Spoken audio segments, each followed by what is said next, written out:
প্রায় অনেক দিন পর ঘর থেকে বের হয়েছি। আসসালামু আলাইকুম and welcome to amazing bite. প্রায় 2 মাস পর ঘর থেকে বের হয়েছি বাবার বাসায় যাব বলে। আর এই তো দেখতে পাচ্ছেন আমার বাচ্চা কত খুশি হয়েছে, কারণ সে নানুর বাসায় যাওয়ার জন্য অধীর আগ্রহে বসেছিল এতদিন। আর দেখতেই পাচ্ছেন রোডের অবস্থা কত খারাপ। আজকের দিনটা অনেক বেশি ভালো লাগছে, একটু মেঘলা মেঘলা আকাশ, যদিও বৃষ্টি তেমন একটা নেই।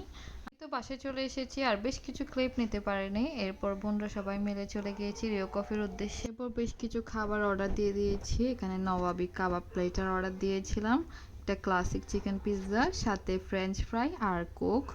এই পিৎজাটা কিন্তু অনেক বেশি মজা ছিল। কাবাবটা যেহেতু আমরা মানুষ 8 জন মতো গিয়েছিলাম, তাই এটা প্লেটার অর্ডার করে দিয়েছিলাম। আর প্লেটারটা কিন্তু আমরা সবাই মিলে শেষ করতে পারিনি, এটা টেস্ট এভারেজ ছিল। কফিটা কিন্তু অনেক বেশি মজা ছিল।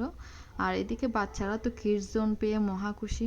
এই ধরনের কোথাও বেড়াতে গেলে কিডস জোন থাকলে আমার অনেক বেশি ভালো লাগে, যেহেতু বাচ্চা নিয়ে অনেক প্যারা লাগে সব কিছু করতে। আর বাচ্চারাও কিন্তু খুশি হয়ে যায় কিডস জোন থাকলে। বাচ্চারাও অনেক বেশি খুশি ছিল ওই দিন। আমার বোনের বাচ্চারাও অনেক মজা করেছিল। আলহামদুলিল্লাহ অনেক ভালো একটা সময় কেটেছে পরিবারের সাথে। ভিডিওটি কেমন লেগেছে অবশ্যই কমেন্ট করে জানাবেন। আল্লাহ হাফেজ।